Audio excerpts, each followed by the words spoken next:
여러분 한 주간 잘 보내셨습니까? 다윗처럼 여호와는 나의 목자시니 내게 부족함이 없으리로다라고 고백하며 한 주간을 은혜 중에 잘 보내셨을 줄로 믿습니다. 일상에서 선한 목자 되신 예수님과 기도의 자리에서 믿음의 교제를 하셨을 것이고, 고난 중에도 이 믿음을 선포하며 여러분의 마음과 입을 지키며 살아가려고 애를 많이 쓰셨을 것 같습니다.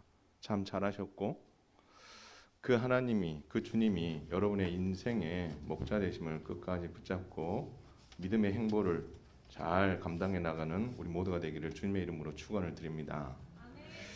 또한 우리의 목자 되신 예수님께서는 예수님께 우리는 우선순위를 따라 기도해야 된다라는 것입니다.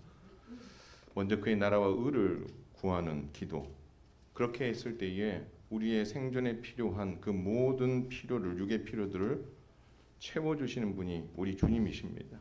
따라서 염려 없이 잘 지내며 또 은혜와 신앙 고백을 우리가 11조로 담아 하나님께 영광 돌리며 살아감으로 인해 우리가 그리스도인이라는 이름을, 정말 주님의 선한 목자 되신 예수님을 따르는 양으로서의 삶을 여러분 충실히 살아가야 되는 게 우리의 삶의 이유인 것 같습니다.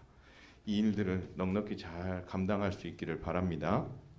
그렇다면 우리의 목자 되신 예수님께서는 우리를 부족함 없이 채워주신다고 하셨는데 어느 영역까지 그렇게 채워주시는가? 우리 지난 시간에 우리의 생존과 관련된 육의 문제를 충분히 그 필요를 채워주시는 분이라고 살펴보았습니다. 그런데 그게 전부일까요? 아닙니다. 바로 더 큰 영역까지 우리 하나님께서는 부족함 없이 채워주시는 분이십니다. 그래서 오늘 주제는 나의 목자이신 예수님께서는 내 영혼의 필요를 채우시며 의의 길로 인도하십니다 라는 주제로 말씀을 한번 살펴보도록 하겠습니다. 하나님께서는 우리 인생들을 하나님의 형상으로 창조하셨습니다. 그것을 창세기 2장 7절은 이렇게 이야기합니다. 하나님께서는 흙으로 사람을 지으시고 생기를 그의 코에 불어 넣으셔서 생명이 되게 하셨다라고 말씀합니다. 근데 이것을 조금 더 디테일하게 이렇게 분리해서 잘 표현해 줬던 게 데살로니가전서 5장 23절에 보면 평강의 하나님이 친히 너희를 온전히 거룩하게 하시고 그 다음에 이렇게 이야기합니다. 너희의 온 영과 혼과 몸이 우리 주 예수 그리스도께서 강림하실 때에 흠없게 보존되기를 원하노라. 할렐루야. 그럼 우리가 흙으로 지어졌고 우리의 코에 생기가 불어져 생명이 되었지만 우리 전 인격체를 딱 분리해서 보면 하나님께서는 우리를 육과 영과 혼은 마음이라고 보시면 됩니다. 마음으로 우리를 이렇게 지어주셨다라고 말씀하고 있는 거죠. 따라서 영과 육과 혼으로 창조하신 하나님께서는 고난 중에 있는 자기 백성들에게 생존을 위해 그 필요한 육체적인 모든 필요를 채워주시는 하나님이실 뿐만 아니라 우리의 영과 우리의 혼의 필요도 충분히 채워주시는 분이시다라고 말씀하고 있다라는 것입니다. 이것을 다윗은 오늘 뭐라고 표현했냐면 내 영혼을 소생시키신다라고 말씀하고 있습니다. 그렇다면 내 영혼을 소생시킨다는 고백이 가지는 의미가 뭘까? 여기서 내 영혼이라는 것은 하나님께서 우리 하나님의 형상대로 만드신 영역 중에 육체 외에 우리의 내적인 생명, 우리가 가지고 있는 감정, 우리가 가지고 있는 의지, 우리의 내면의 깊숙한 부분, 그래 영까지 포함되는 전 인격을 내 영혼이라고 이해하면 될 것 같습니다. 소생시킨다는 말은 히브리어 안으로 들어가면 돌아오다, 회복하다라는 의미를 담고 있습니다. 죄와 절망으로 떠났던 영혼을 하나님께로 다시 돌이키게 하는 것입니다. 영적으로, 심리적으로 그들을 회복시키는 것을 소생시킨다라고 표현하고 있다라는 것입니다.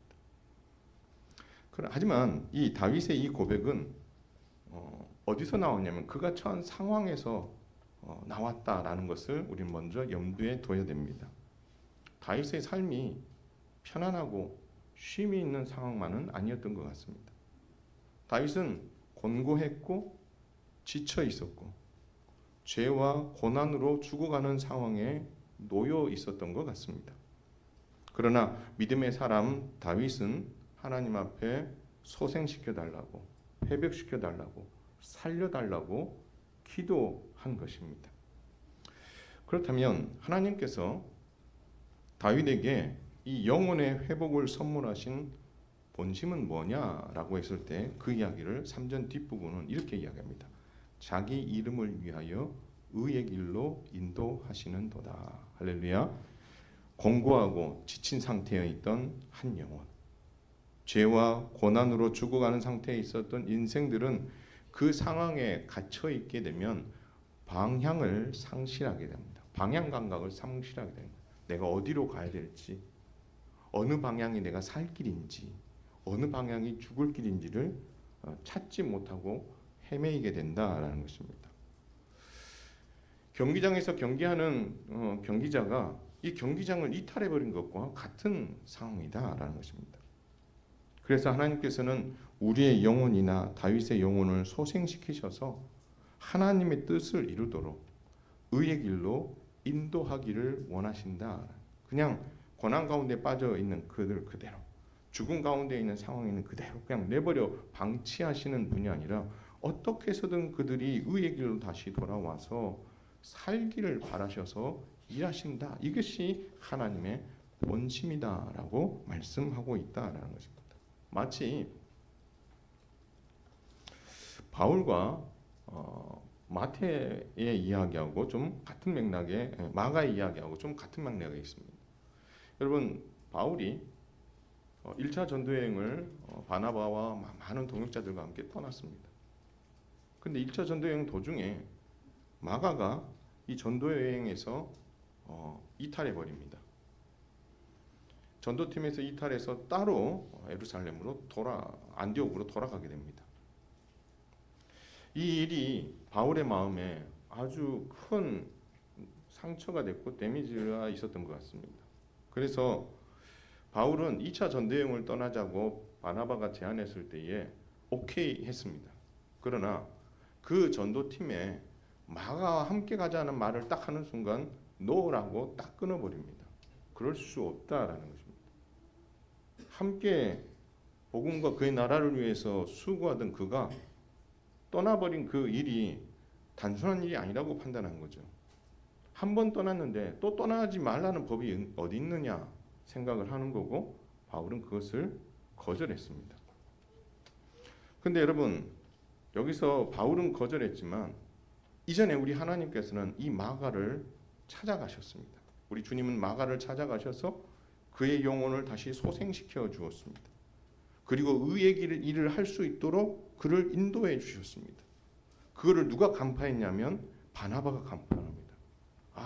저 친구가 1차 전도 여행 때는 정말 잘못된 선택을, 나름 어떤 이유가 있었겠지만 이 전도팀에서 이탈할 수밖에 없는 그런 아쉬운 모습을 보여주었지만 우리 하나님께서 마가를 다시 그의 영혼을 소생시키고 의의 길을 걸을 수 있도록 회복시켜 주셨구나라는 것을 바나바가 발견한 거죠. 그래서 나하고 가까운 친척이기 때문이 아니라 그가 다시 살아난 것을 보고 바울에게 그것을 제안했던 거지만 바울은 그것을 원칙적으로 그럴 수 없다라고 단호하게 끊게 됩니다. 그래서 이 두 사람이 각각의 팀을 꾸려서 전도여행을 떠나게 되는 결과가 일어나게 된 거죠. 그러나 오랜 시간 이후에 바울의 귀에 마가가 이 일 이후에 어떻게 정말 복음과 하나님 나라를 위해서 수고했는지 여러 루트를 통해서 듣게 됩니다. 그래서 마지막 바울은 디모데에게 편지하면서 마가를 데려오라고 이야기합니다. 그 이유는 마가와 가졌던 그 불편한 마음들을 어떻게 하면 다시 회복하고 또 자신은 떠나지만 복음과 하나님 나라를 위해 지금까지 잘 해왔던 것처럼 앞으로 잘 해달라고 권면하고 부탁하기 위함이 아니었겠나 싶습니다. 하나님은 이런 분이십니다. 하나님은 정말 경기장에서 이탈해버리고 방향 감각을 상실해버린 이 마가에게 찾아오셔서 그를 다시 회복시켜 의의 길로 가도록 하시는 것이 하나님의 본심이었다라는 것을 오늘 다윗의 시편을 통해서도 말씀하시지만 신약의 우리 예수님께서 우리 하나님께서는 동일한 마음으로 이런 일을 하고 계셨다라는 것을 보여준다라는 것입니다. 그런데 중요한 것은 여기서 우리가 간과하고 넘어가서는 안 될 한 단어가 있습니다. 하나님의 의를 이루고 하나님께 영광을 돌려드리기 위해서 우리는 하나님께서 어떤 마음을 가지고 이 일들을 어떤 의지를 가지고 계신가를 우리는 한번 살펴볼 필요가 있는 거죠. 그냥 한마디 쉽게 던지는 말이 아니라는 거예요. 내가 너의 영혼을 소생시켜 줄게. 그냥 툭 하고 던져버리는 말이 아니다라는 것을 본문에서 하나님께서는 분명한 의지를 담아서 한 단어를 표현해놨습니다. 그것이 뭐냐면 한번 따라서 하겠습니다.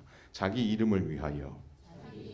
이 말은 무슨 말입니까? 하나님께서 자기 이름을 걸고 그 일을 하겠다라고 말씀하십니다. 내 명예를 걸고 너의 영혼을 소생시키고 너가 의의 길로 갈 수 있도록 내가 인도하겠다라고 말씀하시는 거죠. 사랑하는 성도 여러분, 예수님께서는 혹시 우리가 곤비하고 지친 상태에 있을 때, 혹 우리가 죄나 고난으로 죽어가는 상황에 놓여 있어서 방향 감각을 상실했다 하더라도 우리 하나님은 우리의 영혼을 소생시키는 데 더 관심이 많으시고 우리를 의의 길로 다시 돌이켜 사명자로 살아가는 일에 헌신하기를 더 바라고 계신 줄 믿으시길 바랍니다.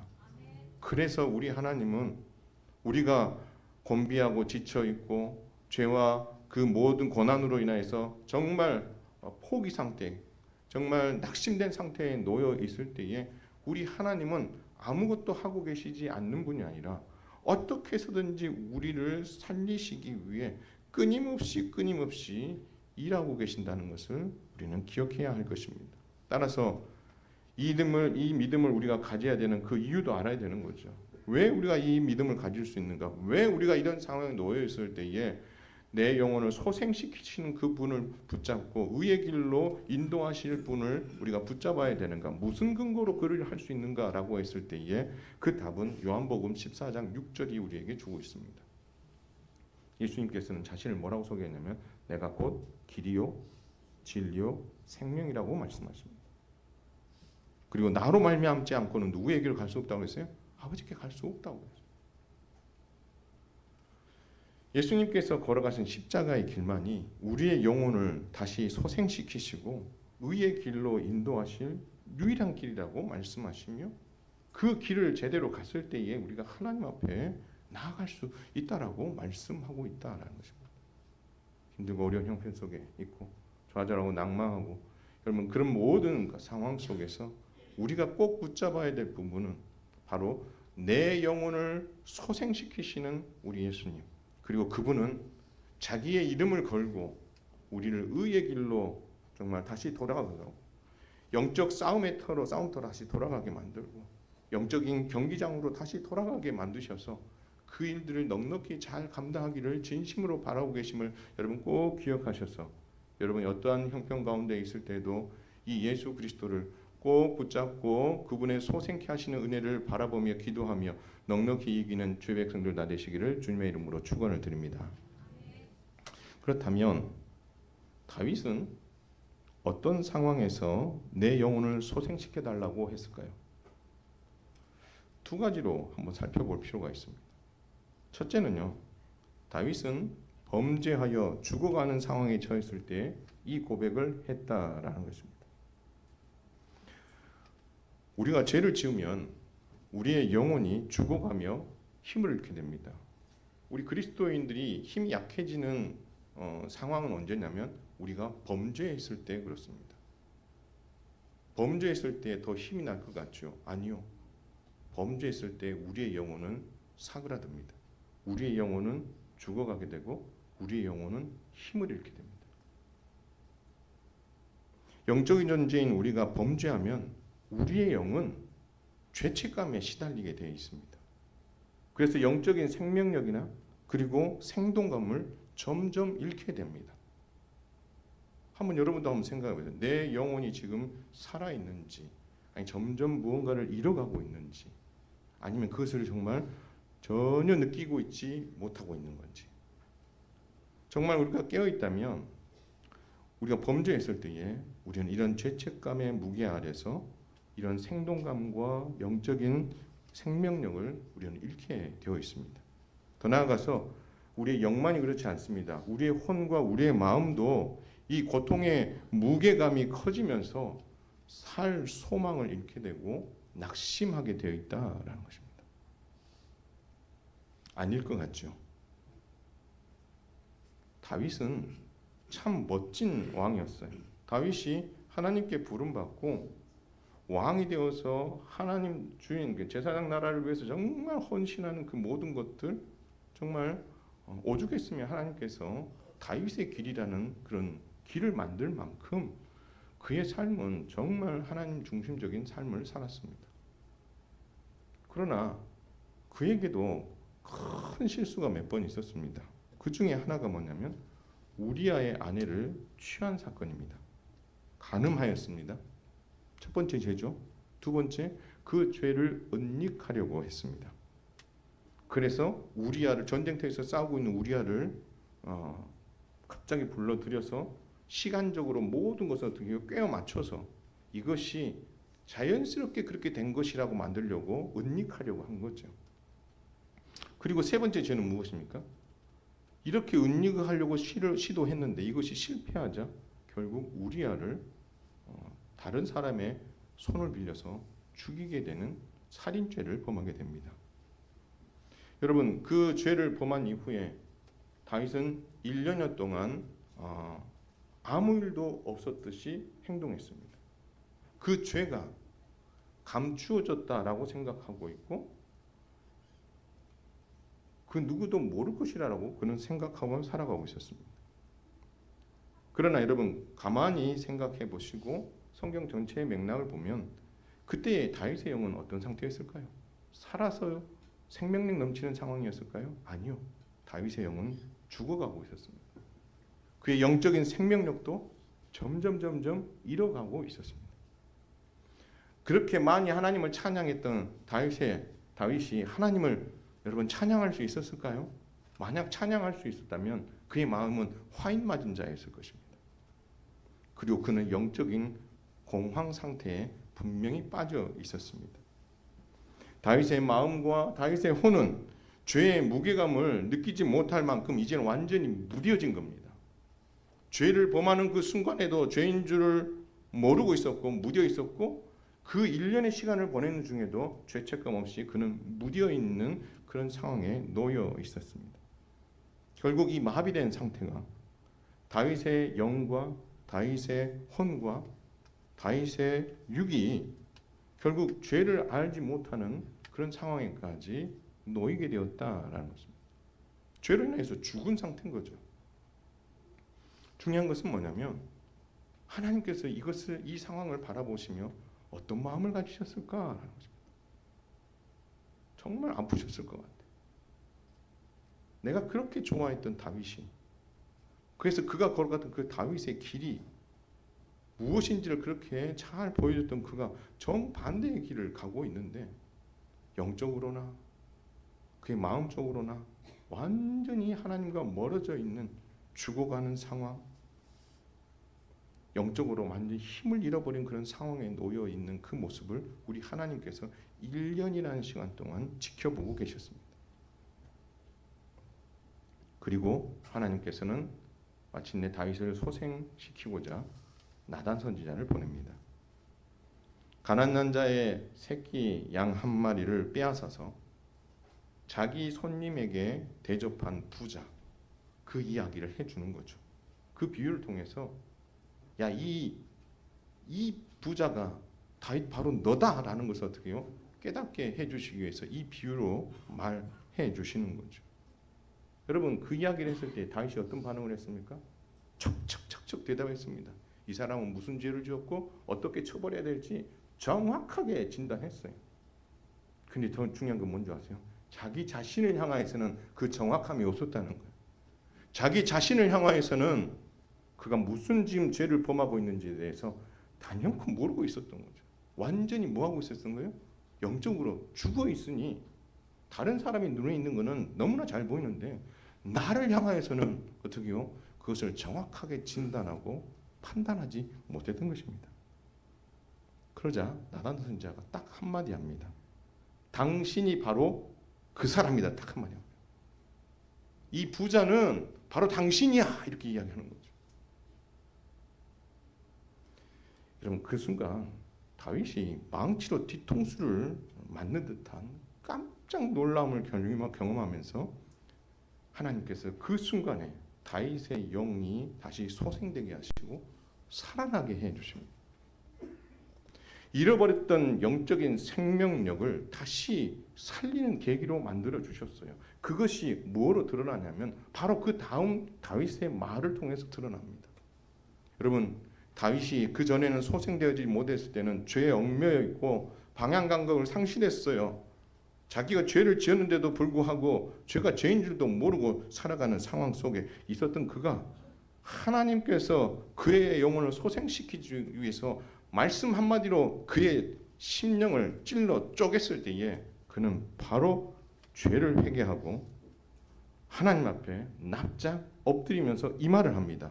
내가 여호와께 죄를 범하였노라. 이것이 살 수 있는 유일한 길이에요. 범죄한 인생이 그의 영혼이 소생케 되어지는 그 출발점은 내가 죄인이라는 것을 회개하는 데서부터 시작되는 거예요. 내가 하나님께 죄를 범했습니다. 이 말 한마디가 그의 영혼을 살리는 거예요. 다윗이 소생한 증거는 죄를 회개한 일이며 그리고 그 죄의 벌을 두려워하면서 그가 썼던 시편 51편을 보면 그가 얼마나 죄를 두려워했으며 소생케 된 그것으로 인해서 자기가 죄인이라는 것을 얼마나 깊이 깨달았는지를 알 수 있다라는 거예요. 그는 이렇게 이야기합니다. 우슬초로 나를 정결하게 하소서 내가 정하리이다. 나의 죄를 씻어주소서 내가 눈보다 희리이다. 주의 얼굴을 내 죄에서 돌이키시고 내 모든 죄악을 지워주소서. 하나님이여 내 속에 정한 마음을 창조하시고 내 안에 정직한 영을 새롭게 하여 주옵소서. 이 말 돌려 이야기하면 뭡니까? 하나님 내 영혼을 다시 소생시켜 주세요. 내 영혼을 다시 살려주세요. 내가 지난 1년 동안 하나님을 모르고 범죄하고 그것을 덮으려고 했고 그래서 내 가슴이 내 영혼이 딱딱해지고 내 영혼이 죽음에 이르는 자리까지 계속해서 치닫고 있었고 하나님에 대해서 생각할 겨를이 없는 1년의 시간을 보냈던 것을 철저하게 그가 회개하고 있는 거죠. 하나님이여 내 속에 정한 마음을 창조해 주시고 내 안에 정직한 영을 새롭게 해 주시옵소서. 그리고 나서 마지막 이렇게 얘기합니다. 나를 주 앞에서 쫓아내지 마시며 주의 성령을 내게서 거두지 마소서. 다윗이 정말 무서워했던 게 뭔지 아세요? 질병으로 인해 어떤 그 범죄로 인해서 하나님께 처벌받는 게 무서운 게 아니었어요. 벌받는 게 무서운 게 아니었어요. 정말 두려운 것은 주의 성령을 내게서 거두어 가실까 봐 그게 제일 두려웠어요. 주의 성령을 여러분에게서 거두어 가시는 게 눈에 보입니까? 안 보여요. 근데 다윗의 눈에는 보였어요. 누구를 통해 봤어요? 사울을 통해서 봤어요. 사울에게서 여호와의 영이 떠났을 때에 사울의 그 인생이 얼마나 비참했는지 다윗은 정확하게 봤거든요. 그 끝을 봤거든요. 그렇기 때문에 다윗이 정말 두려웠던 게 뭐냐면 주의 성령을 거두어 가지 마시옵소서. 이만 돌려. 하나님 나를 제발 살려주시옵소서. 살려주시옵소서. 그리고 나서 이런 말합니다. 주의 구원의 그 즐거움을 내게 회복시켜 주십시오. 이 말은 달리 말은 무슨 말이요? 하나님 내가 지난 1년 동안 주의 구원을 생각할 수 없었고 주의 구원이 주는 그 즐거움을 느끼지 못했었는데 하나님 내 영혼을 다시 살려주셔서 주께서 베푸신 그 구원의 기쁨을 내가 다시 누리게 하여 주시옵소서. 여러분 정말 우리가 범죄하여 죽은 상황에 놓이게 되면 우리가 이런 상황에까지 놓일 수 있는 거예요. 그래서 하나님께서는 어떻게 했는지 우리를 어떻게 해요? 소생시키려고 하는 거예요. 소생시키시면 어떤 복이 있는지를 다윗이 너무나 잘 아니까 그 시편에 담아서 자신의 그렇지 못했던 부분을 회개하면서 하나님 이것을 다시 한번 회복시켜 주시옵소서라고 간절히 기도하고 있는 것입니다. 그러나 여러분 다윗은 그 죄에 대한 대가를 톡톡히 치릅니다. 바세바가 임신했던 그 아이가 죽게 됩니다. 그 일 이후에 그 가정이 완전히 파탄납니다. 형제끼리 칼부림 나서 살인이 일어나게 되고 아들이 어떻게 해요? 아버지에게 쿠데타를 일으키는 일들이 벌어집니다. 주님 말씀하십니다. 너는 숨어서 그 일을 했지 나는 대낮에 그것을 만인의 앞에 보여주겠다라고 말씀하시는 거죠. 사랑하는 성도 여러분, 이처럼 죄는 우리의 영의 죄책감을, 우리의 마음의 고통의 무게감을 더하게 하여 살 소망을 상실하게 만들 뿐만 아니라 영적인 생명력과 생동감을 잃게 만든다라는 것입니다. 다윗조차 죄에 사로잡혀서 그의 영과 마음은 무뎌졌기 때문에 그 1년 동안은 하나님을 찾지 못했다라는 것입니다. 우리 자신에게 한번 질문해 봤으면 좋겠어요. 내 영혼은 깨어 있는가? 내 영혼은 범죄하여 무뎌져 있는 건 아닌가? 죄를 죄로 여기지 않아요. 당연하게 여겨요. 찔림도 없어요. 죄의 무게감을 나는 느끼고 있는가? 누군가에게 불편한 말 한마디 한 거, 표현한 거 그 하나 가지고도 하나님 내가 그리스도인으로서 이런 말들을 표현했던 것들에 대해서 마음의 찔림과 아픔과 고통이 있는가? 영적인 공황 상태에 빠져 있는데 그 상황도 모르고 살아가고 있는 내 모습은 없는가? 여러분 이런 것들도 물어볼 수 있지만 다른 거 하나만 딱 물어보면 여러분이 지금 여러분의 영혼이 범죄하여서 생동감을 잃고 살 소망을 상실했는지 안 했는지를 알 수 있는 질문이 하나 있어요. 그게 뭐냐면 다윗이 맨 마지막에 고백했던 것. 여러분은 예수님께서 베푸신 구원의 은혜와 즐거움을 누리며 살고 계십니까? 이 질문 여러분한테 한번 해보세요. 나는 예수님께서 나에게 베푸신 구원의 은혜의 그 즐거움을 내가 누리고 있는가? 예수 믿고 구원 받았다 당연하게 여기고 그거는 이제 나하고 상관없는 일이니까 내 방식대로 살고 있지는 않은가?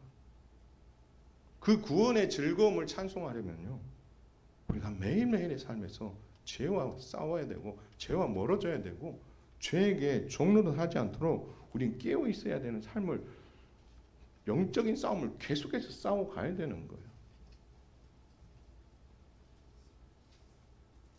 성령님께서는 말씀하십니다. 여러분을 향해서 말할 수 없는 탄식을 하시면서 돌아오라. 그 돌아오라는 그 음성이 여러분에게 들리지 않는다면 어쩌면 여러분은 영적인 어떤 생명력과 생동감을 계속해서 잃어가고 있다라고 진단해도 무관할 것 같습니다. 그러나 기억하십시오.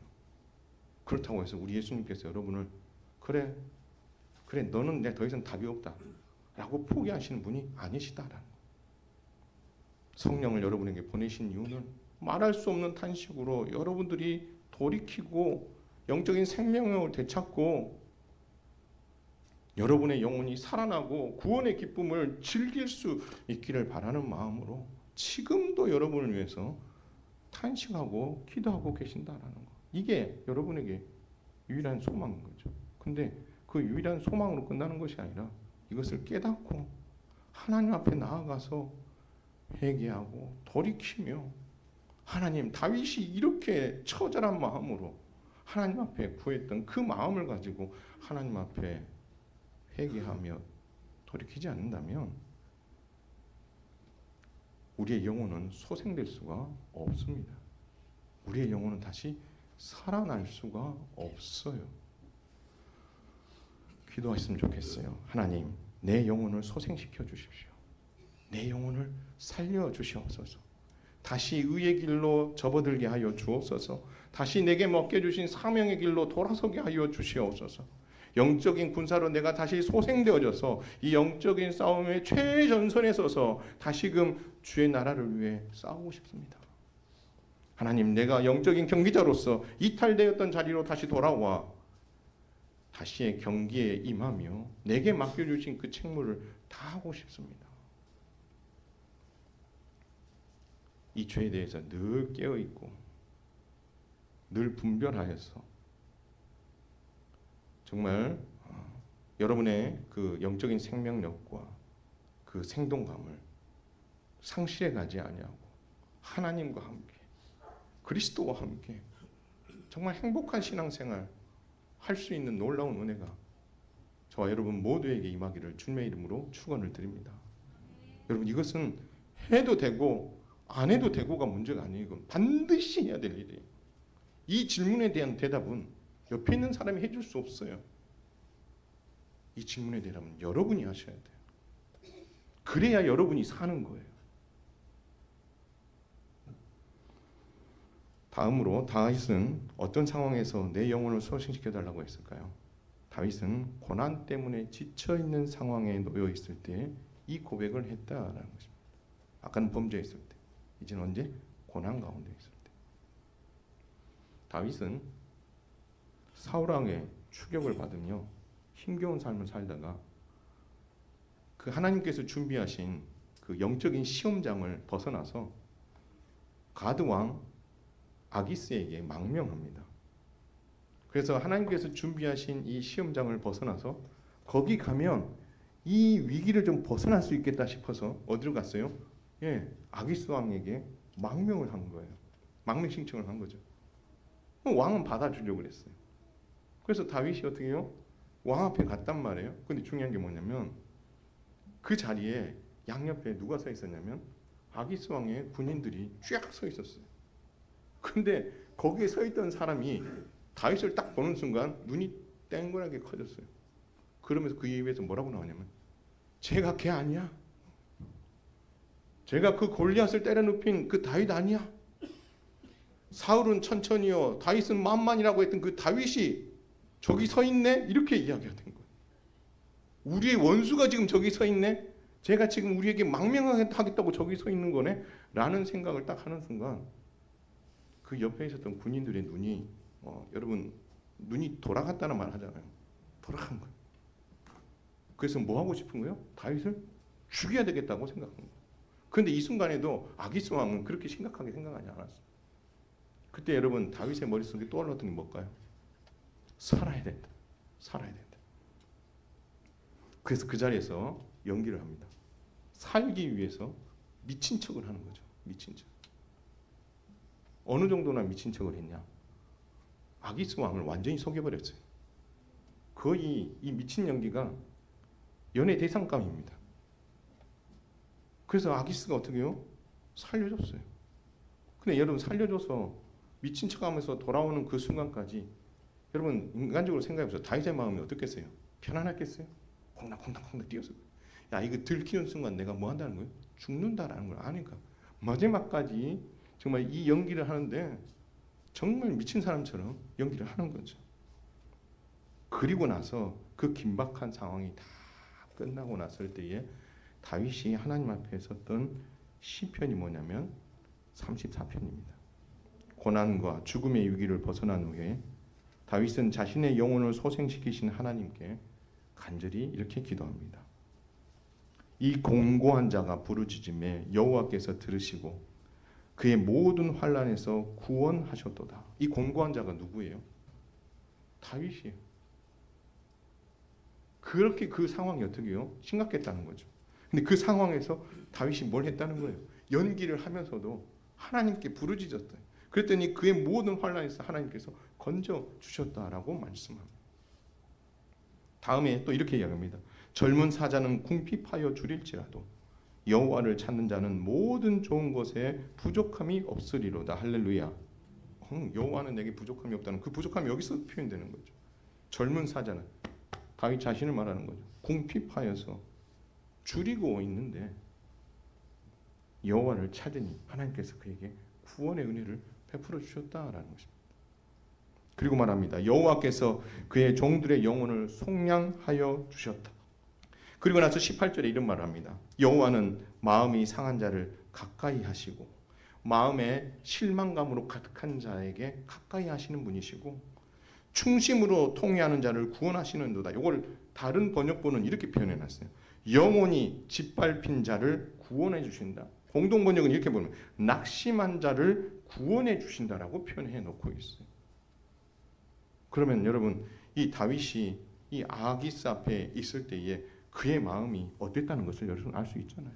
근데 그 가운데 그가 뭘 했어요? 자신의 영혼을 소생시키실 분은 누구밖에 없다는 거예요? 하나님밖에 없다는 것을 알고 그 하나님 앞에 기도했고 마음이 상한 자 같은 자신에게 실망한 자신에게 영혼이 짓밟혀 있고 낙심되어 있는 그 자신에게 하나님께서 구원의 은혜를 베풀어 주셔서 내가 내 영혼이 소생되고 살 수 있게 되었습니다라는 것을 다윗이 고백했다라는 것입니다. 사랑하는 성도 여러분, 고난 앞에 서 보셨죠? 죽을 것 같은 상황에 여러분 서 보셨죠? 여러분 그때 여러분 마음에 어떤 마음이 드시던가요? 하하하하 살 것 같아. 어이구 아이고 행복하다. 그렇게 이야기하는 사람 많지 않을 거예요. 우리의 영혼은 그런 상황에 놓이면 곤비해지고 지칠 수밖에 없습니다. 낙심할 수밖에 없습니다. 그러면은요 반드시 하게 돼 있는 게 있어요. 방향 감각을 상실해요. 뭘 해야 될지를 잃어버리는 거죠. 이 문제를 뚫고 나가는 방법이 뭔지를 어떻게 생각해내지 못하는 거예요. 영적인 경기장에서 이탈하고 싶은 거예요. 영적인 전쟁터에서 어떻게 해요? 그 모든 것을 포기하고 도주하고 싶은 거예요. 그런 마음도 우리 안에 일어나는 거죠. 어떻게 하면 여기 이 고난을 이겨내갈까 보다 어떻게 하면 여기를 좀 피해가 볼까? 어떻게 하면 이 상황에서 내가 도망가 볼까를 생각을 할 때가 많은 것 아니겠습니까? 그리고 이 상황에 놓여 있으면 무슨 생각이 들어요? 염려가 여러분의 마음을 짓누르잖아요. 이 문제를 어떻게 해결하나? 그러면서 어떻게 해요? 내 방법으로 안 된다 생각하면 무슨 생각이 들면 낙심하게 되고 그것이 걷잡을 수 없도록 여러분의 영과 혼을 마구마구 뒤흔들게 된다라는 것입니다.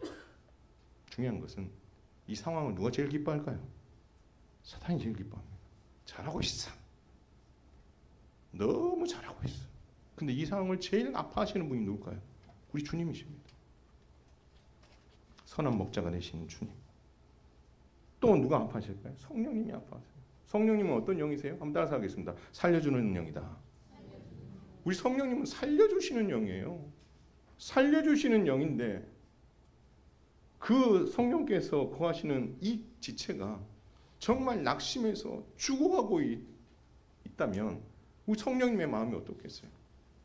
자신은 그를 살려야 되는데 그는 계속해서 죽어져 가는 거예요. 계속 나락으로 떨어져 가고 있는 거예요. 돌이킬 마음조차도 없고 그냥 급속도로 지금 나락에 떨어지고 있는데 떨어지고 있으면서도 내가 떨어지고 있다는 것조차도 모르고 있는 그 지경에 있으니 성령께서 얼마나 마음이 아프시겠어요.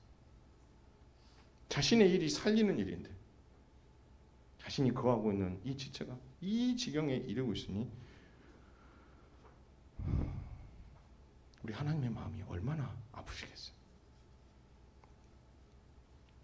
바라기는 고난 가운데 있는 여러분 상황에 매몰되지 마시길 바랍니다. 고난 가운데 있는 여러분을 살려주시는 영이신 성령님을 의지하고 믿음으로 기도할 수 있기를 주님의 이름으로 축원을 드립니다. 여러분이 처해 있는 그 상황을 살리시는 분은 하나님밖에 없습니다. 돈이 그것을 해결해 줄 수 없습니다. 인간관계가 그것을 해결해 줄 수 없어요. 조금은 뭐 도움이 될 수 있겠죠. 그러나 근본적인 것은 해결될 수가 없습니다. 그분께서 내미시는 손을 붙잡고 우리의 영혼이 소생되어 고난에서 이기고 하나님께 영광 올려드리는 놀라운 기적이 여러분에게 꼭 일어날 수 있기를 주님의 이름으로 축원을 드립니다. 말씀을 맺습니다. 다윗이 내 영혼을 소생시키시고 자기 이름을 위하여 의의 길로 인도하시는도다라는 이 고백은 그가 범죄했을 때, 그가 고난 중에 있을 때에 여기서 벗어나고 살 길은 하나님밖에 없다는 믿음이 있었기 때문에 여러분 이 고백을 할 수 있었다라는 거죠. 그리고 하나님께서는 자기 이름을 걸고 나를 의의 길로 반드시 돌이키게 하실 것이다, 인도하실 것이라는 그 믿음, 그것이 다윗에게 있었기 때문에 그 은혜가 그에게 주어졌다라는 거죠. 여러분 범죄의 자리에 서 계십니까? 여러분 고난 가운데 계십니까? 어떤 상황에 놓여 있더라도 여러분을 소생시킬 수 있는 분은 하나님이시라는 것을 여러분 꼭 믿으시고 다른 거 다 접어두시고요. 먼저 하나님 앞에 나와서 기도하셨으면 좋겠어요. 기도하면 뭐가 돼요? 라고 하시는 분이 있더라고요.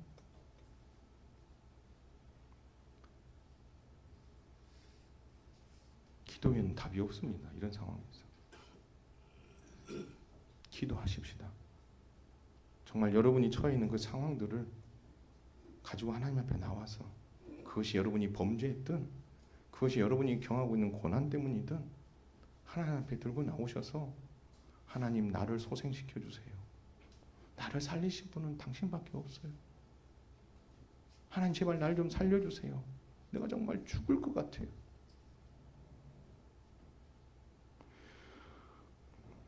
정말 여러분이 정말 간증할 기회가 있다면 야 내가 이번에 뭘 했는데 돈을 이만큼 많이 벌었어. 그런 것도 자랑하셔야 되죠.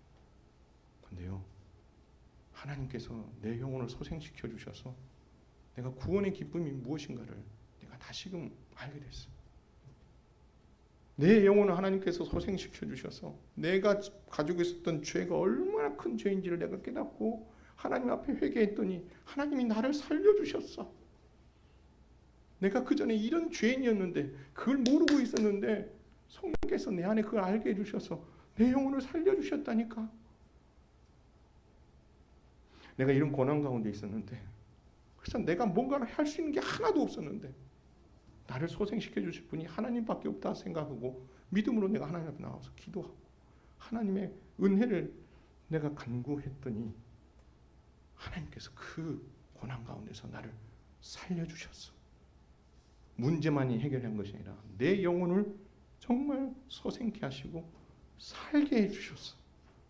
여러분 이 간증이 여러분의 삶에서 무궁무진하게만 일어남으로 말미암아 나를 이렇게 구원에 이르게 하신 그 하나님으로 인하여 늘 여러분의 입술에서 찬송이 흘러넘치고 늘 감사가 넘치고 그 위대하신 하나님과 그리스도를 늘 자랑할 수 있는, 그래서 내 영혼을 소생시키시고 자기 이름을 위하여 의의 길로 인도하신다는 이 고백이 다윗 한 사람의 고백이 아니라 여러분의 삶에서 늘 고백되어짐으로 말미암아 하나님의 마음을, 성령님의 마음을 너무 기쁘시게 해드리는 믿음의 성도들 다 되시기를 주님의 이름으로 축원을 드립니다.